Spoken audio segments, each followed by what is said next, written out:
What's going on, guys? Ted from Immersion here, and hopefully the printer isn't too loud in the background. I don't know how it is, but anyway, I've been slacking, so this is a 2-week D&D update.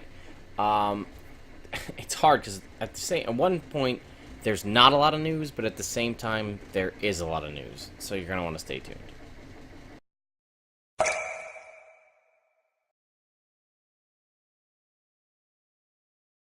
So why don't we just jump right in? We'll skip over here. A couple of things. That's an AMD driver that I have to install. New Dragon Plus was released. I know I said I was going to do a review of the last one. This one I actually do promise to do a review of. There's a lot of good stuff in here. Actually, a lot of good stuff that I didn't realize. One of the more important things is this. The Best of the Dungeon Masters Guild. This previously was done in 2 Unearthed Arcanas, essentially denying us access to an Unearthed Arcana article, giving us new character stuff to playtest, new classes, new things like that. I'm glad to see that they moved it into a Dragon Plus so that you can still get your Dungeon Master Guide spotlight from the folks at Wizards of the Coast and why they like it. Even reviews with the people who created them. But you get all of that, but you still get your Unearthed Arcana. Also important is this spell list thing that I hadn't seen. This is an official Wizards media thing you can download. This is an updated spell list. It just has all of the spells. This is just Player's Handbook stuff, by the way, guys.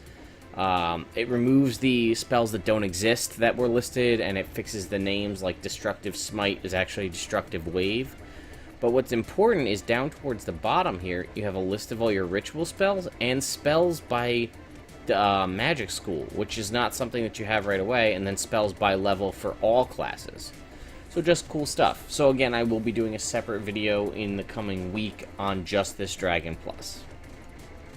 So, August 2016 survey. I actually haven't read this survey. I'm going to go through it live here with you guys.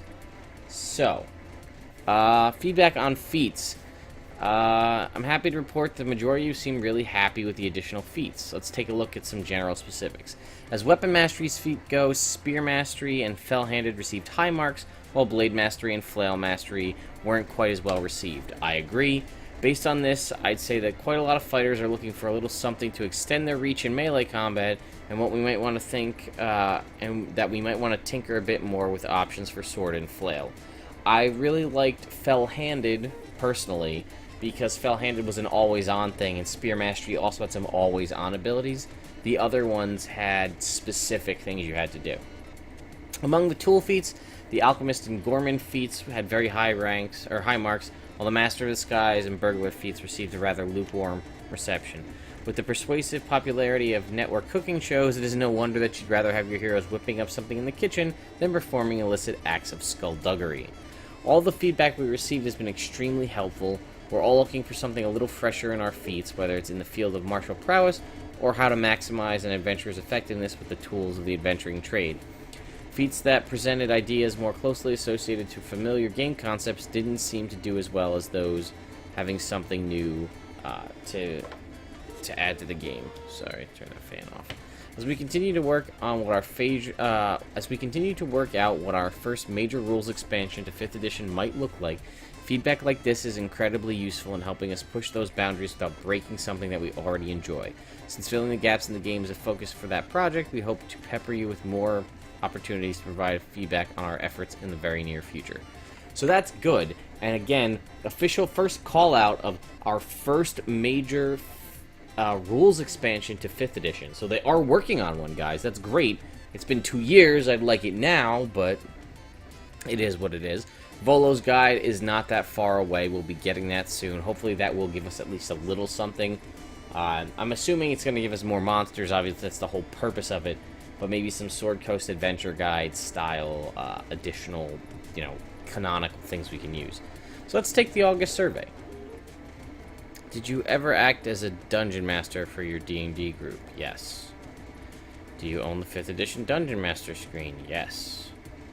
Which are the... Oh, wow, okay.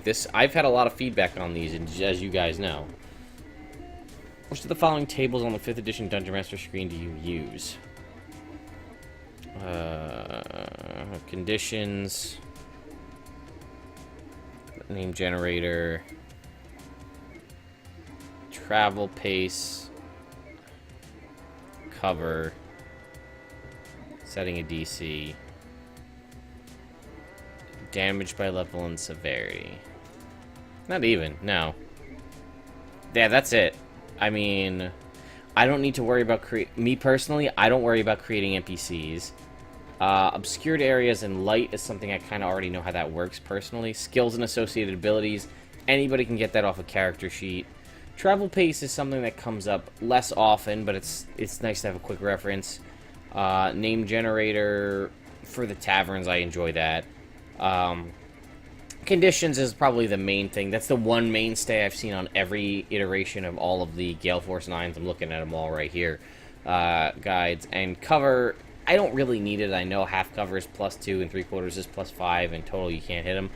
But it's not bad. And the setting a DC is probably the most useful table on there, where if you don't know exactly what you're trying to do, but you have an idea, this is pretty difficult. Oh, it's a DC 25, or whatever it is. Which of the following tables on the Dungeon Master screen are the most useful to you? Please choose up to 5. The 5 I picked. Name generator, conditions, setting a DC, cover, and travel pace. What is your preferred height for a Dungeon Master screen? I don't know. 11.5 inches. I have a ruler right here somewhere. Maybe. No, I'm just trying to think. How high is the Dungeon Master screen that exists? I guess it's probably 11.25. We'll go with that. Which of the following do you prefer? A single DM screen with 3 panels, 2 DM screens? I think a single one with 4 panels is fine. Other than the DM screen, which DM tools do you currently use? Tent cards? Yes. Dungeon tiles? Yes. Player reference screens? I use a cheat sheet, but it's fine. Flat character monster tokens? Yes. Commercially produced terrain like Dwarven Forge? Not yet, but soon. Cards? Cardboard standout character monster token pawns. Oh no, the pawns, yes. Dry erase markers and boards. Stacking magnets, no. Miniatures, yes. 10 cards, tiles. Printed grids, yeah. Commercially produced terrain. Yeah, I think that's probably it. If Wizards of the Coast were to make branded versions of the following, how interested would you be in purchasing them? A player reference screen, I could really care less one way or another. Flat tokens, not interested at all. Dungeon tiles, yeah, I'd be pretty interested in that. Dry erase surface? Nah. I mean, what's different than a Chessex battle mat, unless it's specific to the adventure? Stand-up cardboard. I don't know. What other Dungeon Master's tools would you like to see available for purchase in the future? Things they could make that I would like to have. I'm trying to think of previous editions of things that I would want. Dungeon Master related tools. Initiative tents?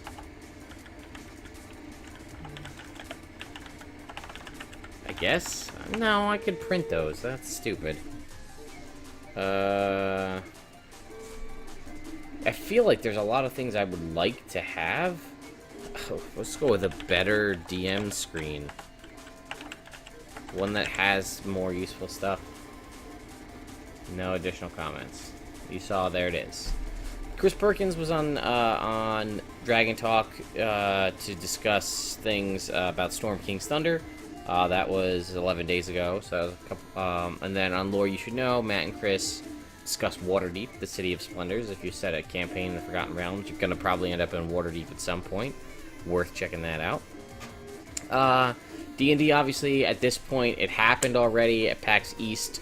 We got to go see, it played live. You can actually check out this link to go and check it out. It is on their YouTube now. You can review it if you'd like. Again, it was live in theaters. I did get to go and see it in theaters, which I was very excited for. However, I learned that I was not the only one where the Regal Cinemas, the Fathom Events Theater, where we got to go and watch it live, didn't have the book that we were supposed to get with it, Cloud Giant's Bargain.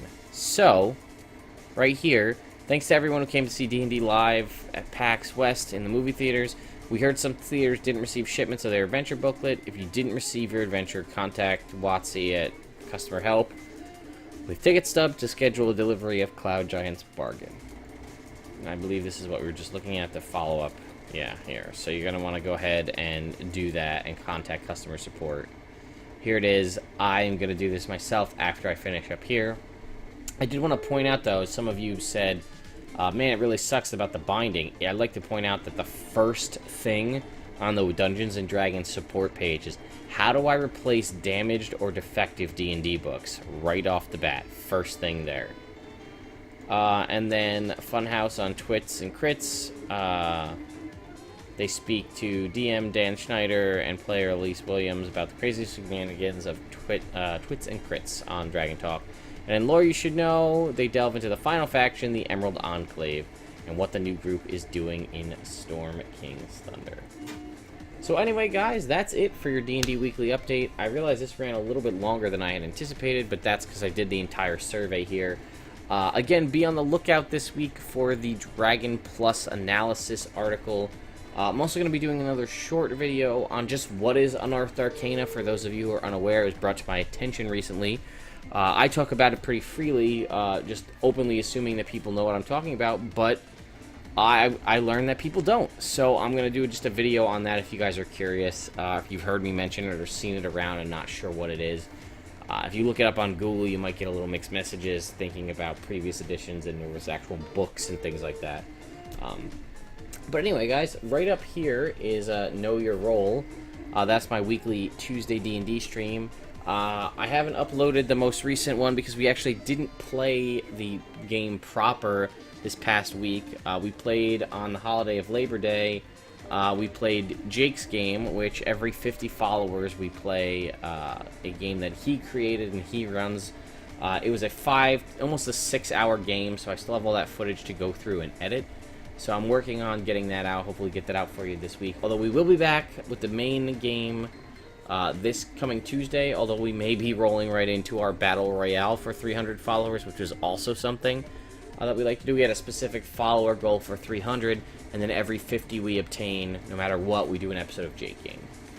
In the middle here is the Kickstarter spotlight for the week, and this was on a cool, awesome little campaign module called the Domes of Ishak Zahor. I saw they broke their Kickstarter, their funding goal, so you're gonna get it. You should check me out on Encounter Roleplay. The videos are up on the Encounter Roleplay YouTube channel. You can go and check that. We played through three sessions of the Domes of Ishak Zahor, and if you like puzzles, old school kind of dungeon crawlers, and tomb raiding, that's the game for you. And down on the bottom here is the DM Guild Spotlight. I'll tell you up front, it's a long one. I had to do it in shifts. My voice started to go at the end of it. I did this on Heroes of the Orient. If you're familiar with Oriental Adventures type things from previous editions, or you like the idea of playing a samurai, or a kensai, or a wujin, or a shinobi, or something like that, you just wanted to see how people would deal with katanas, or the way a feudal system would work, and things like that. This has all of that stuff for you. It is one you have to pay for. It's $10. You get a lot of stuff in it, though. So if you're on the fence about whether or not you should pick it up, check out my review. I go pretty in-depth. I do the entire Kensai, which is a brand new class created by the creator of that PDF. If you like the epic characters review that I did for the DM's Guild a few months back, it's the same creator. So if you like that stuff, check it out. I give you a completely honest review and my thoughts on what I feel about it. So if that interests you, check that out. And then again, you can always hit subscribe down here right below so you can stay up to date. I want to thank everybody who's kind of been giving me all the nice words and comments and things like that about how much you like the videos that I do and things like that. And lastly, this coming Saturday, September 17th at 12 p.m., so that's noontime Eastern, I will be starting a 24-hour D&D stream for Extra Life. I'm working on throwing things together for that still at this point. It's kind of in a whirlwind. The official Wizards of the Coast 24-hour stream is on the 16th, so I figured I'd wait until the 17th and then do mine. I've got one player who's crazy and said she's going to stick with me all 24 hours, and then we're going to have players cycling through, but it's all going to be one story. So I'm still working on that as we speak, so my week's going to be pretty busy. So anyway, guys, I hope you have a great start to your week, and I will see you next time.